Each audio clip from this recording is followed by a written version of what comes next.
This snippet starts with a docstring that outlines the purpose of the code video app, which is to convert source code into narrated videos. It details the usage, including how to run the script and what parameters to provide, such as the file or folder to process and an optional output file name.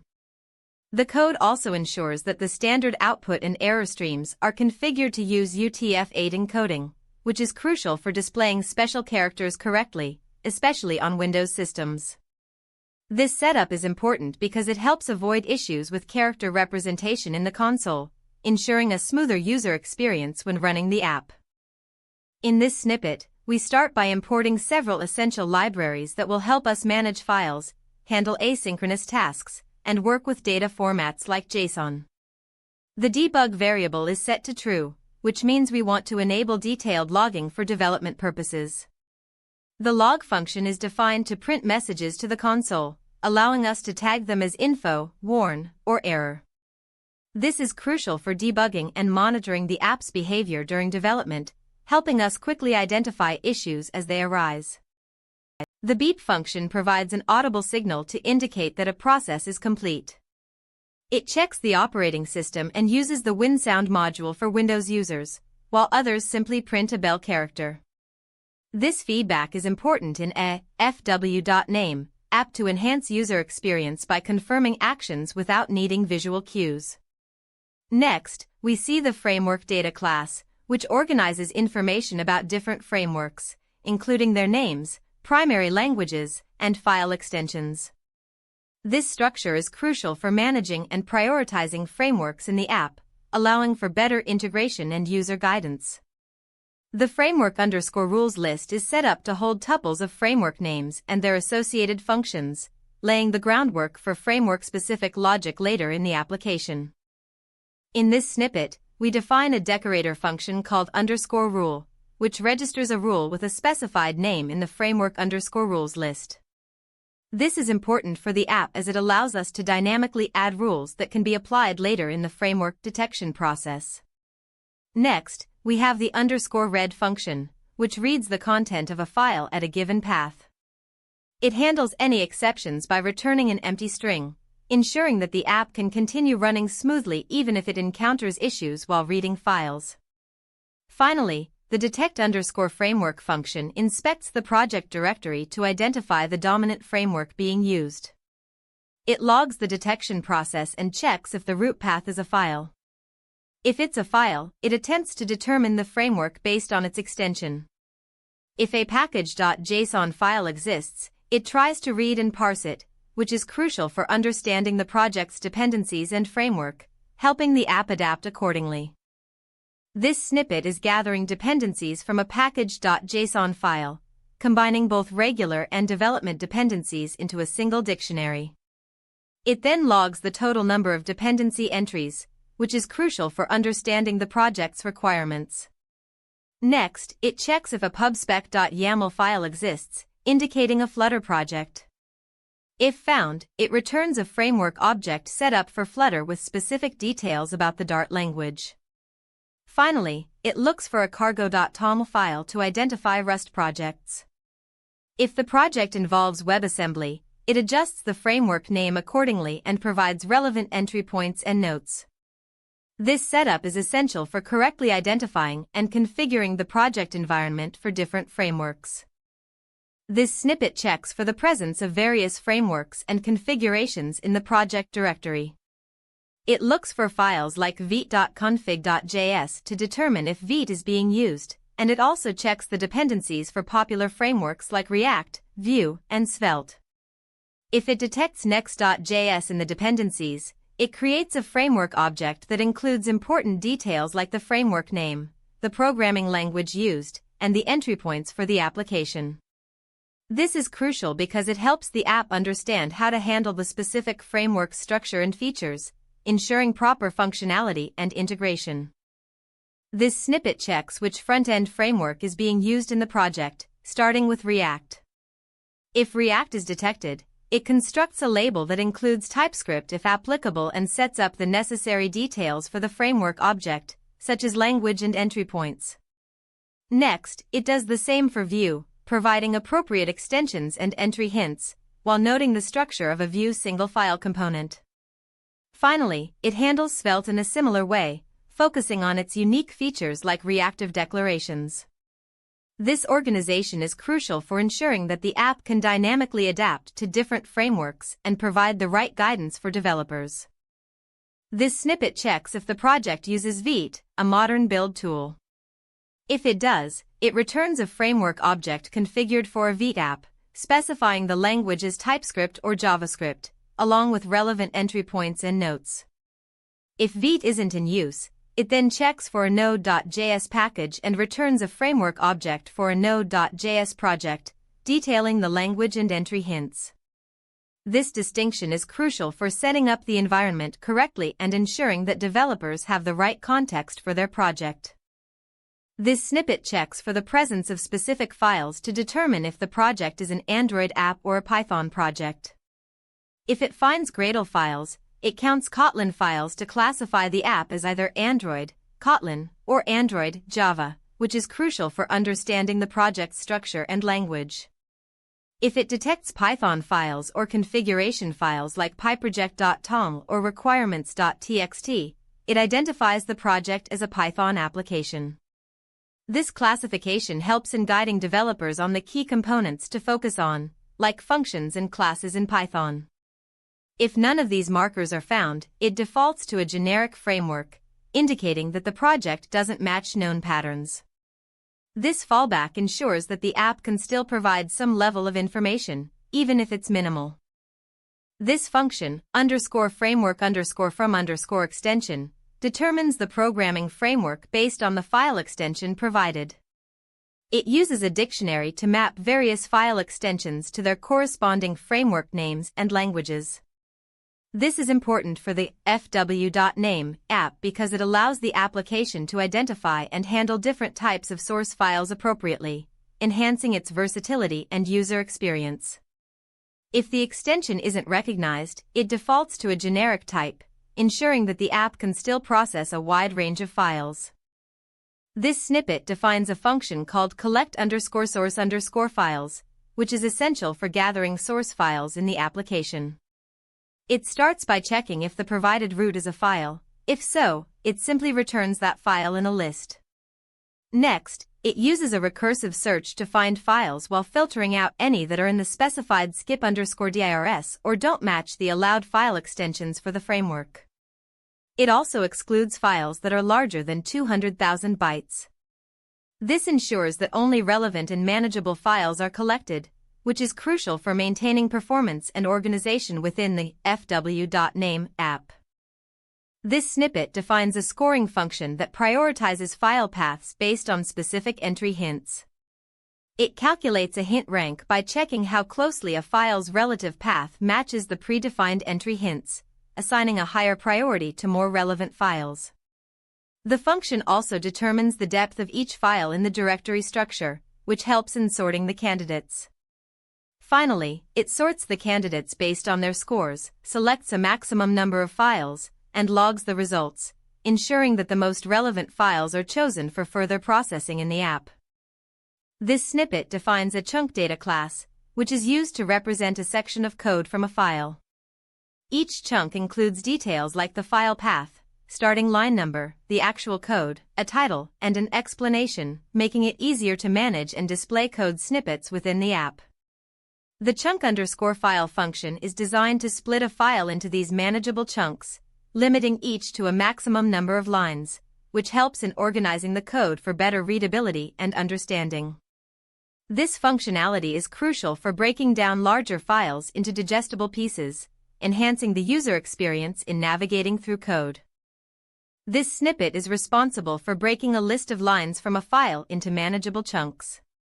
It ensures that each chunk contains a specified maximum number of lines while also trying to end on a blank line for better readability. By creating these chunks, the app can process and display code more effectively, making it easier for users to navigate and understand the content. Each chunk is encapsulated in a chunk object, which includes metadata like the file name and the range of lines, enhancing the overall structure of the code handling in the application. This snippet defines a function called explain_chunks, which takes a list of chunk objects and a framework instance as arguments. It first checks for an API key for OpenAI. If it's not set, it logs a warning and uses a template explanation for each chunk instead. If the OpenAI package is missing, it again falls back to template explanations, ensuring the app can still function without external dependencies. This is crucial for maintaining user experience, as it provides explanations for chunks regardless of the availability of the OpenAI service. This snippet sets up a system message that defines the context for generating explanations of code snippets within a specific framework application. It then iterates through a list of code chunks, creating a prompt for each chunk that includes its file name and starting line number. The code attempts to generate a response from a chat model, which provides a concise explanation of each code snippet. If the model fails to generate a response, it falls back on a template explanation, ensuring that every chunk gets an explanation regardless of any errors. This approach is crucial for maintaining consistent and informative walkthroughs of the code. In this snippet, we start with a function that provides a brief explanation of a code chunk within a file, including its location and a preview of the first line. This is useful for understanding the context of the code in the fw.name app. Next, we see an asynchronous function called synth_voice, which uses the edge_TTS library to convert text into speech and save it to a specified path. This is crucial for adding voice synthesis capabilities to the application, enhancing user interaction. Finally, the voice_chunks function creates an audio directory if it doesn't exist and logs the number of chunks it's processing for voice synthesis. This ensures that all audio files are organized and easily accessible, which is important for maintaining a clean project structure in the fw.name app.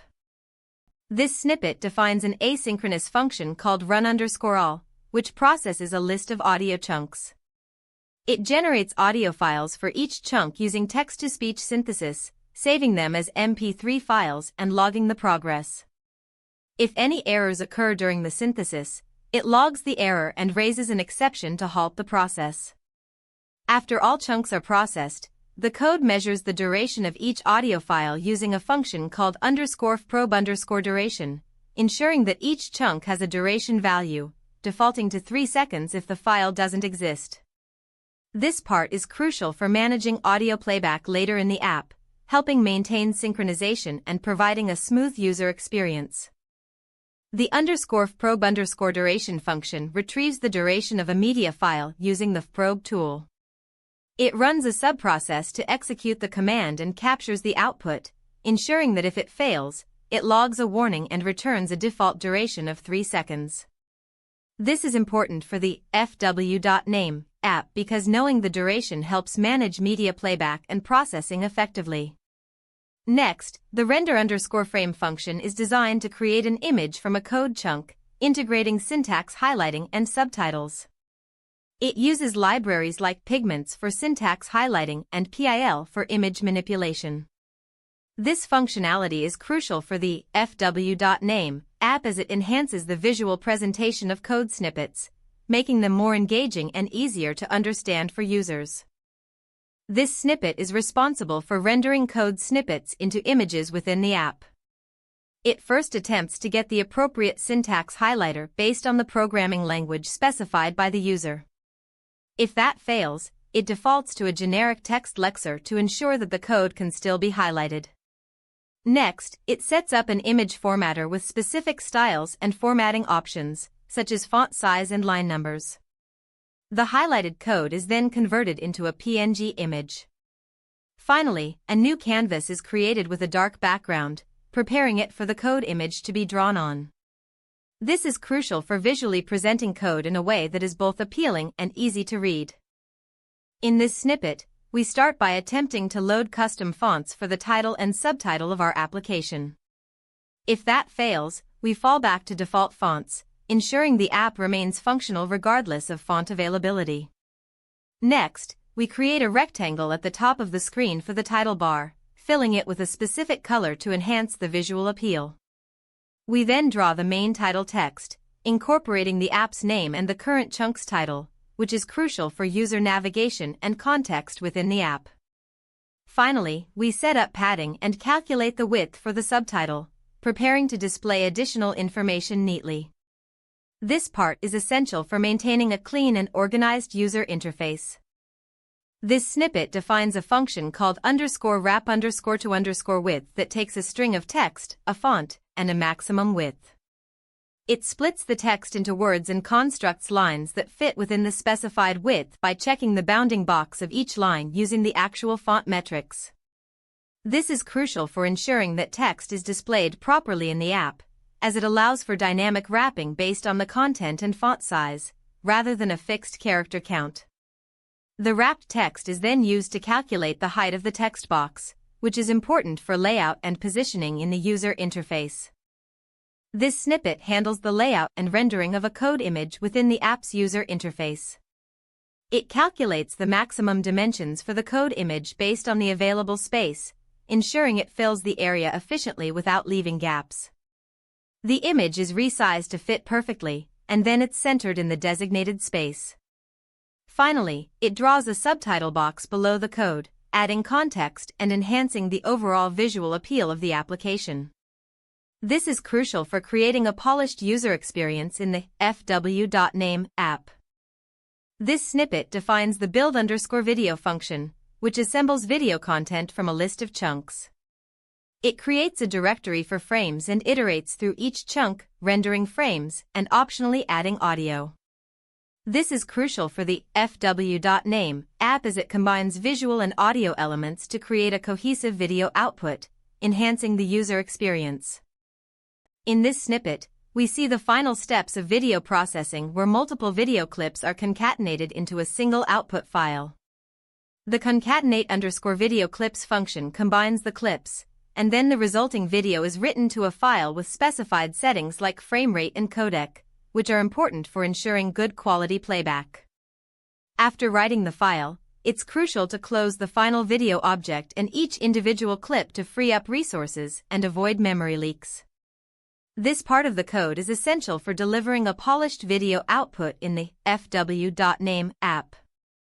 Moving on to the main function, it sets up command line argument parsing using argparse.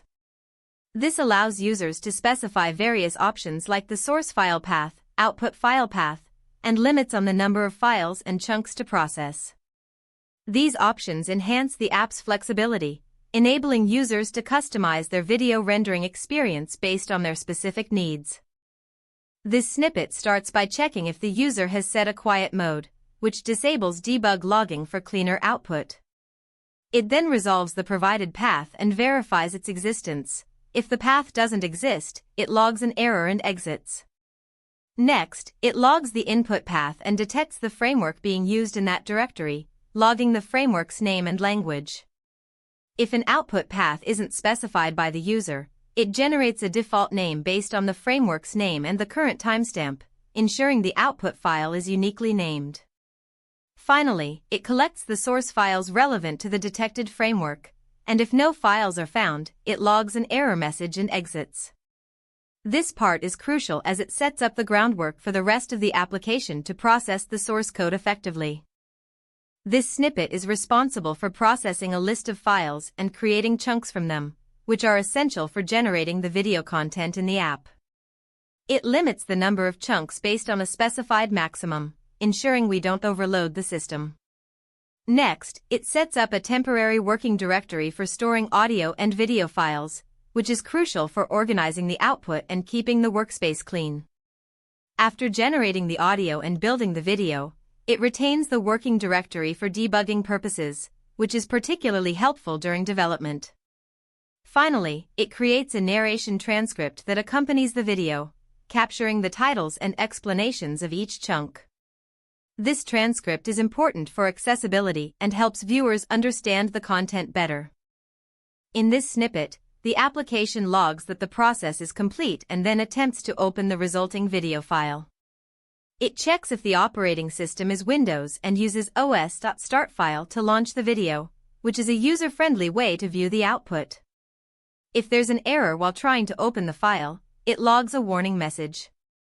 At the end, the script ensures that if any exceptions occur during execution, they are logged as fatal errors, and the program exits gracefully. This is important for maintaining stability and providing feedback to the user about any issues that arise.